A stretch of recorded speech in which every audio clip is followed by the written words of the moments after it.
Tá mal esse mundinho, hein, gente? Barbaridade.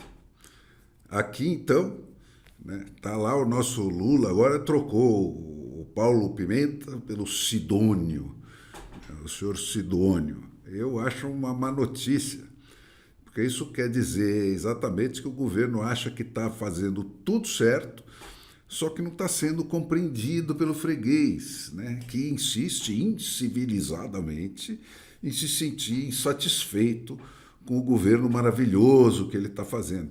Né? Ele acha que o problema é de comunicação e não de produto.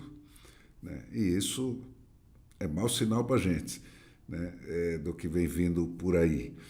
E aí, você pega hoje a reação da imprensa à declaração do Zuckerberg de ontem. Quer dizer, a imprensa do consórcio inteira. Né? A Folha de São Paulo, de modo mais digno que o Estadão, né? Porque pelo menos a Folha de São Paulo pôs lá uma dúvida, uma opinião contrária, mostrando que tem um debate em torno da coisa. O Estadão não. Né? Manchetou aos gritos, né, contra a mera hipótese da suspensão da censura um dia nos Estados Unidos. Imagine se isso chega aqui. Cara, continua aquele negócio, né? O sujeito começa a querer raciocinar, tal, aí de repente alguém fala aquela palavra mágica que o hipnotista, sabe, daquele filme, aqueles filmes mambembes de terror antigo, né, que o cara hipnotizava o sujeito, botava uma palavra mágica. Ele falou a palavra mágica, o cara, né, fica com o olho vidrado, começa a babar e daí para frente só tem reações pavlovianas, né? Fala, quais são as suas palavras mágicas? Bolsonaro, Trump, liberdade. Né? E os caras. E aí saem rugindo. Enfim, mas o importante é esse episódio aí do Zuckerberg, né? Se a gente relembrar agora, depois de tudo que apareceu nesses últimos dias do ano passado aí, naquela famosa entrevista do Joe Rogan com esse Mark Benz, que era o sujeito do Departamento de Estado que cuidava de informática, né, contou coisas bombásticas. Eu recomendei 500 vezes e recomendo mais uma vez que vocês vão ao site vespero.com e procurem a entrevista mais importante da década e leiam, porque ali é que você vai entender o que é que está acontecendo nesse mundo de hoje. O que ele conta resumidamente é uma história que começa nas primaveras árabes, né, com o pessoal da inteligência, do Pentágono, do Departamento de Estado, da CIA, né, examinando aqueles fenômenos provocados pela internet. Né? Depois, eles passam a usar esse tipo de ferramenta para incentivar aquela rebelião que houve na Ucrânia em 2014. Né? Isso dá para eles uma certeza muito forte. É o momento em que eu disse que a NATO descobre o Gramsci. Né? Para que gastar bilhões com armamentos e tal se a gente pode manipular a internet e eleger nos países dos outros os presidentes que a gente quer? Né? E começaram a desenvolver isso com todo o poderio americano, né, de conhecimento e de dinheiro, né, e desenvolveram uma ferramenta maligna, né, que até aquela altura de 2014 ali era para ser usada contra os inimigos dos Estados Unidos, né, para favorecer a democracia no mundo. Só que, de repente, acidentalmente, o Trump é eleito em 2016 e esse pessoal então passa a usar essas ferramentas contra os próprios americanos. E isso chega num momento, o grande teste do poderio dessa ferramenta é a pandemia, né, que cria uma situação inédita de pânico no mundo. Né? O pânico é sempre a porta para o sujeito cometer cagadas. Né? E ali começa com um pequeno episódio. O New York Post, que é um jornalzinho, um tabloide de Nova York, consegue um furo, né, de que a Covid teria saído de um laboratório chinês, em Wuhan, né? Tinha sido um vazamento de um laboratório, né? E essa notícia provoca uma reação inusitada, né? Onde o Facebook, em primeiro lugar, né, põe aquilo como um desmentido, né? Aquilo como uma notícia falsa, né? Usando como argumento para dizer que a notícia era falsa uma fonte, a senhora Daniela Anderson, né, que trabalhou nesse Wuhan Institute of Virology, da onde teria vazado o tal vírus, né? E o Biden, né, e todos os rabos locais do complexo industrial da censura, né, impulsionados basicamente e bancados pelo Departamento de Estado e pelo Pentágono, né, e pela CIA e os outros braços todos desse aparato, né, de inteligência americana, de guerra de informação americana, né, pressionando as redes a partir da Casa Branca, né, com respeito à Covid, né? E aí esse pessoal aprendeu que eles podiam prender populações inteiras, como aconteceu nos lockdowns, né, e parar economias nacionais inteiras sem ser acusados de crime nenhum, apenas manipulando informação, né? E isso fez com que todos os lobos, os loucos pelo poder do mundo, começassem a salivar incontidamente, né, em cima do poder que eles viram nessa ferramenta.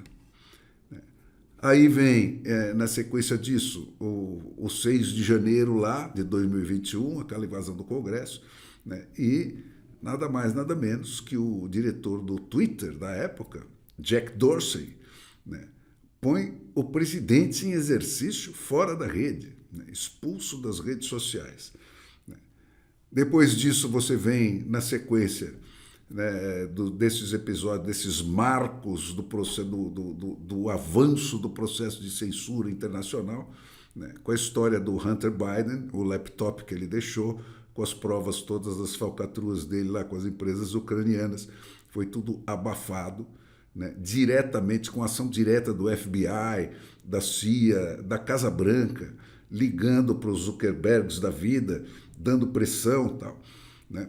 Depois disso veio também todo o patrulhamento da incapacidade crescente do Joe Biden de continuar liderando os Estados Unidos, e tudo isso com uma avalanche, né, de aprovação de ferramentas como o New York Times, o Washington Post, o site político e toda a imprensa, né, que chamava o New York Post de um tabloide da extrema-direita e não sei o quê. Tudo que o New York Post publicou e foi censurado naquela época, hoje está comprovado como verdadeiro, né? E esse pessoal continua com a mesma cara, né? Aí você tem, em abril de 2022, começa a reação com o início das tratativas do Elon Musk para comprar o Twitter, né? Negociação que ele completa em outubro de 2022, né? E aí ele devassa aqueles Twitter Papers, né, que mostram como que é operado esse sistema e essa ferramenta, com que violência, né, e em que níveis, em que altura das instituições americanas isso estava, né, envolvendo da Casa Branca para baixo todo mundo do governo democrata, né, e inclusive mostrando como esse pessoal desembarcou no Brasil 4 dias depois da eleição do Bolsonaro, né, para começar a campanha de destruição do Bolsonaro, né, do governo do Bolsonaro, né, com aulas por Alexandre de Moraes, né, serviram a ele todas as ferramentas desenvolvidas nas universidades americanas com o financiamento do governo. Mais de 100 universidades americanas estavam fazendo pesquisas de desinformação e criando bancos de dados para fazer cruzamentos de palavras, criando sistemas de inteligência artificial de relacionamento de palavras para forçar os algoritmos das redes a expulsar pessoas sem que elas soubessem por quê nem como, né? Então, hoje, né, ontem, né? O Zuckerberg, depois de dar os primeiros sinais de que ele estava arrependido de ter cedido a essas pressões, né? Ele disse duas coisas, basicamente, naquele longo pronunciamento dele. Vamos nos livrar desses verificadores de verdades e substituir esses caras pelos alertas das comunidades de leitores, como faz o X, né? E vamos reduzir dramaticamente a quantidade de manifestações de pessoas censuradas nas nossas redes.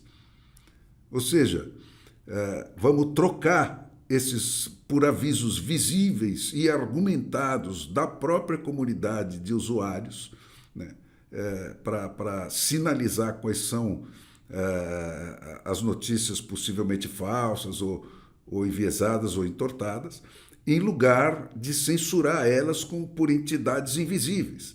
Vamos tornar visível isso e vamos atribuir esse poder e esse direito aos usuários, né? Menos censura e muito menos ainda censura do governo. Foi isso que ele disse essencialmente, o Zuckerberg.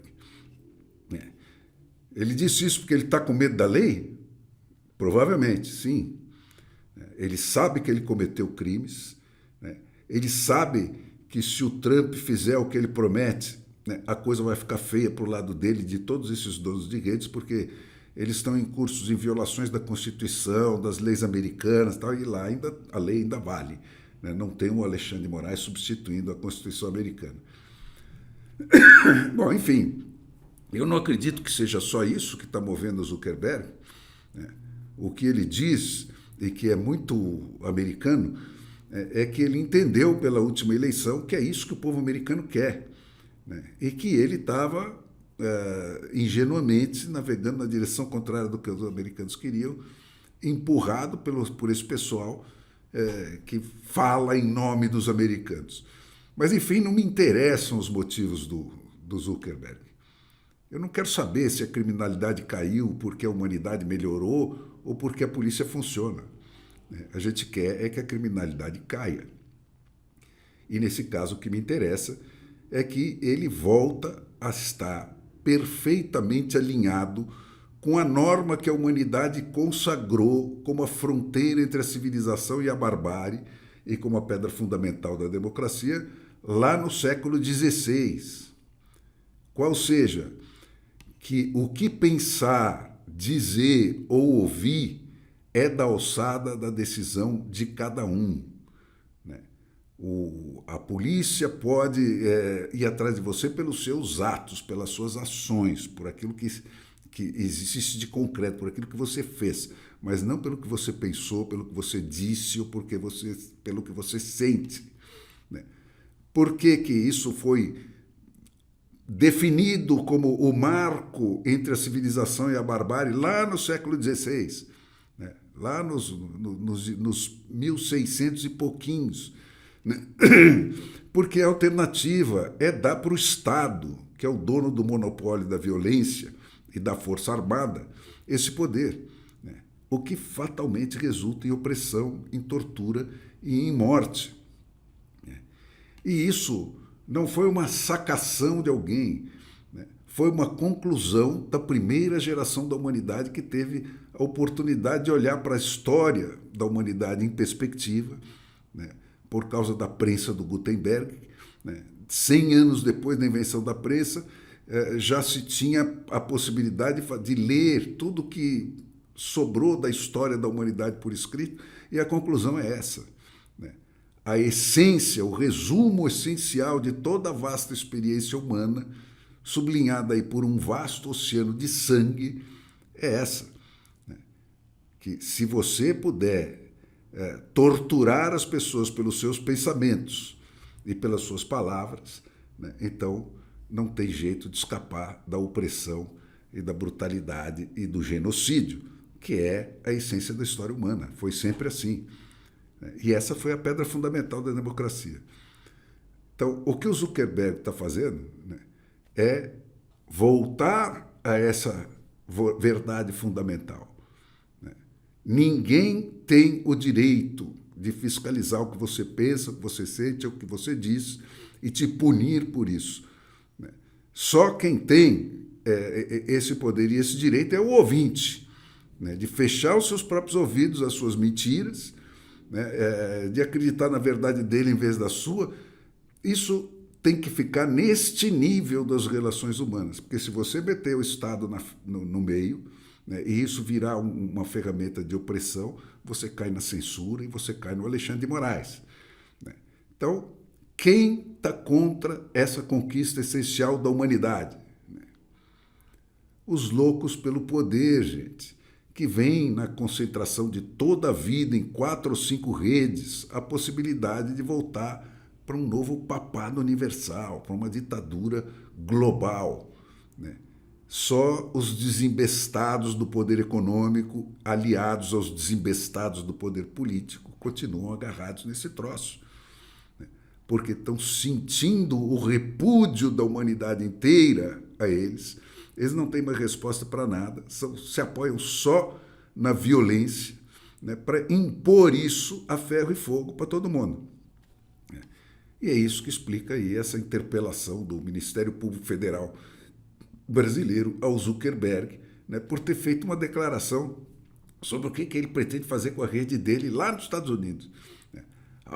De repente vão querer suspender a censura aqui no Brasil? Jamais. Tal. Então, cada dia mais, gente, isso é um padrão no mundo, pelas razões que estão esmiuçadas nessa entrevista do Joe Rogan com esse Mark Benz, que eu recomendo, mais uma vez, que vocês vão ao vespero.com e procurem a entrevista mais importante da década, né? E leiam, porque lá está contada toda essa história. Né? E é um padrão que se espalhou pelo planeta, né, num grau que é difícil de fazer isso voltar para trás. Né? Nesse meio tempo, a Europa aprovou aquela lei dos serviços digitais lá deles, o Parlamento Europeu, que exige que as plataformas imponham os julgamentos dos fact-checkers, né, os donos da verdade aí, né, nomeados pelos governos. Né? Porque o que são esses fact-checkers? Né? O Mark Benz conta bem o que é isso. Né? A tal Internews, que fez aquele consórcio dos jornais brasileiros todos na época da Covid, para dizer o que era mentira, o que não era mentira. Que equipe essa turma tem para saber se tudo que é mentira e tudo que não é mentira? É tudo sacação, cara. É tudo sacação em cima de você. Aí, os Twitter Papers, expostos pelo Elon Musk, mostraram que nos Estados Unidos você tem uma sopa de letrinhas aí, de siglas de agências do governo, fazendo a mesma coisa na Europa, sem ter a lei, né? Contra a lei, passando por cima da lei. É por isso que nos Estados Unidos isso teve que ser estendido para uma rede de ONGs, né, e para uma rede de instituições aí que são laranjas do Departamento de Estado, do Pentágono, da CIA, né, e que operam além daquele nível que a lei proíbe essas instituições de ultrapassar. Na França, mesma coisa. Pressão enorme nesse sentido. Prenderam aquele CEO do Telegram, Pavel Durov, um menino lá, porque ele não censurava o suficiente. Foi preso lá sem lei nenhuma para isso. Na própria Inglaterra, gente, desde a eclosão daquelas rebeliões aí anti-imigração, a polícia passou a prender pessoas pelo que elas tinham publicado na rede. Chegou a acontecer isso na Inglaterra, que inventou a democracia moderna. Né? O governo trabalhista lá empurrando leis contra informações legais, mas prejudiciais. Olha a formulação desse argumento. São legais, mas são prejudiciais. Quem disse que são prejudiciais? Né? O governo. Prejudiciais a quem? A ele, governo. Né? O Brasil, né, arrancando leis de censura do Congresso aí a fórceps. Né? O Congresso vota contra e eles voltam a carga e apresentam isso como medida provisória, depois apresentam isso como um circunloquio qualquer, depois como jabuti de outra lei. Né? O Supremo Tribunal e as suas ordens e processos secretos aí, o banimento do X. Isso está espalhado no mundo. como é que esse monstro se instalou e cresceu? Gente, a censura começa sempre por algo feito para o povo gostar, né? É o medo, né? A insegurança. Então, vamos censurar para aumentar a sua segurança, né? É pela seleção de exemplos execráveis, né? Vamos censurar o planeta inteiro porque existem tarados, existem pedófilos, existem até nazistas, imagine você, né? E aí vai criando aquela cadeia, né?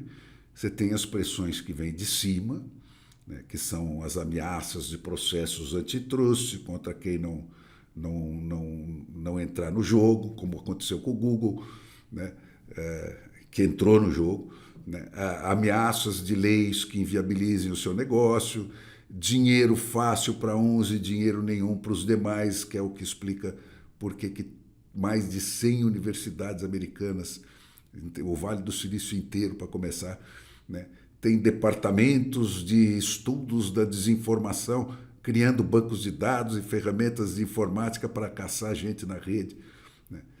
Tem as pressões de baixo, né, que são o aparelhamento dos funcionários dessas redes, né, as ameaças de linchamento midiático de quem não adere, né, como estão sempre tentando fazer aí com o Elon Musk, né, os boicotes, né, de produtos e de anunciantes e as ameaças diretas aos gestores dessas redes, como é o método do Alexandre de Moraes aqui, que ligava pessoalmente, imagine, o presidente do Supremo Tribunal e do Tribunal Eleitoral brasileiro ligava pessoalmente para funcionários subalternos do Twitter, para dizer: olha aqui, você bota o senador para fora da sua rede, bota não sei quem para fora da sua rede, e você vai dizer que foi iniciativa sua, não vai dizer que foi porque eu estou mandando. E se não fizer isso, eu vou prender você. Tá? É gente desse nível, cara. Aí você se pergunta, e os CEOs, né, dessas redes, são reféns ou são aliados desses esquemas? Cara, eles fazem parte de uma mesma elite. Essas Faria Limas, essas coisas, beberam todos na mesma fonte monocultural, né? Vieram todos das mesmas universidades. E as exceções que existem não têm coragem de se manifestar contra. Nenhum desses caras quer virar um alvo. Aí você tem um outro tipo de pressão que é o do meio, né? Todas as big techs adotam a mesma política. Uma depois da outra vai caindo. Todas banem as mesmas pessoas. Cada uma que adere aumenta a pressão sobre as demais. Esse é o método do cartel, tradicionalíssimo, velho como a humanidade. O cartel se estabelece quando empresas que deveriam competir umas com as outras agem coordenadamente, por algum tipo de interesse. Então, um cartel é só um monopólio disfarçado, com múltiplos players, mas é um monopólio, né? Só. Aí vem esses argumentos, mas as companhias privadas podem fazer as suas regras. Bom, quando elas aderem à censura, isso é argumento a favor, né? Quando elas não aderem, é argumento contra, né? O fato, gente, é que precisa de um líder muito forte para resistir a esse tipo de pressão. E empresário não é herói da resistência. O empresário não é um cara que tem essa vocação. A vocação do empresário é... A descrição do empresário é aquele tipo de sujeito que tem obsessão por ganhar todo o jogo em que ele entra. É um tipo de animal absolutamente necessário para a sociedade, mas que tem que ter os seus limites. Ele joga qualquer jogo de acordo com a regra que é dada, explorando todas as falhas dessa regra. Então, não é do empresário que tem que vir isso, é de outro tipo de agente da sociedade, que é o pessoal da política, o pessoal da imprensa. E aí você cai nessa coisa da praça pública eletrônica. Quando a Constituição americana foi escrita lá atrás, tinha milhares de praças públicas espalhadas por milhares de cidades no país inteiro. Todo mundo podia subir num caixote e fazer o seu discurso, como já podia lá desde a Inglaterra, lá atrás, né? E qualquer um podia se reunir em volta desse cara para ouvir o discurso dele. E é por isso que a primeira emenda, né, além de garantir a liberdade de expressão, garante também o direito de reunião pacífica. É porque se referia a essa situação, né, do pregador da praça pública. E agora, onde é que as pessoas se reúnem hoje em dia? Né? Pensa um pouco. Cara, a liberdade de expressão foi privatizada, né? A praça pública foi privatizada. Os agentes privados aí têm o poder de decidir se você tem ou não o direito à liberdade de expressão. Ele te põe fora da rede, você perdeu o seu direito de liberdade de expressão, que é o primeiro da Constituição americana. Um punhadinho aí de bilionários decide o que cada um de nós pode ou não pode fazer. E isso, cara, essa possibilidade ao alcance da mão é que pôs todas essas bestas feras, os grandes trilionários que só pensam no poder, os George Soros da vida, né? As fundações Ford, essas entidades que você não consegue definir bem que cara tem e que são donas de tudo no planeta, né? Esses caras só pensam no poder. Né? E para eles se decretarem a sua pena de morte virtual, é 2 palitos. Então, hoje, como é que é essa pena de morte? É a desplataformização, quer dizer, a sua expulsão de você da rede, e a desmonetização. Né? A desmonetização é o modo preferido de ação do Alexandre de Moraes. Né? Ele começou pelo segundo estágio. Né? Aprendeu com o Trudeau, esse que acabou de renunciar no Canadá, lá que fez isso, foi o primeiro que fez isso na greve dos caminhoneiros lá do Canadá. Né? Bloqueou todas as contas dos caras, sem ter lei para isso. Né? E esse é o campo onde o Alexandre de Moraes mais se esmera. Né? Ele expulsa a pessoa da economia moderna, impede o cara de trabalhar e alimentar a sua família. E apela para o esquema nazista, né? Persegue as famílias das vítimas dele, né? Levanta acusações de exploração de menores contra pais de filhos que tentam furar a desmonetização dos seus pais que estão lá, sem dinheiro para alimentar a família. Ele vai para cima dessas crianças, menores de idade, manda aquele delegado sinistro dele ir lá e fazer terrorismo com criança. Esse é o tipo de gente que nós estamos lidando.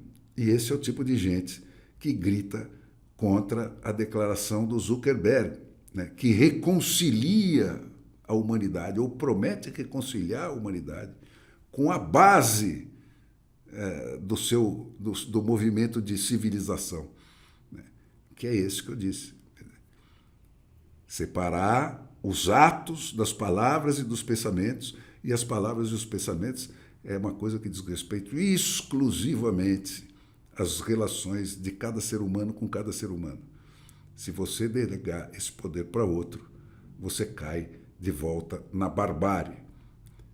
É disso que se trata, gente. Não entrem na conversa desse barulho, porque isso aí é podre.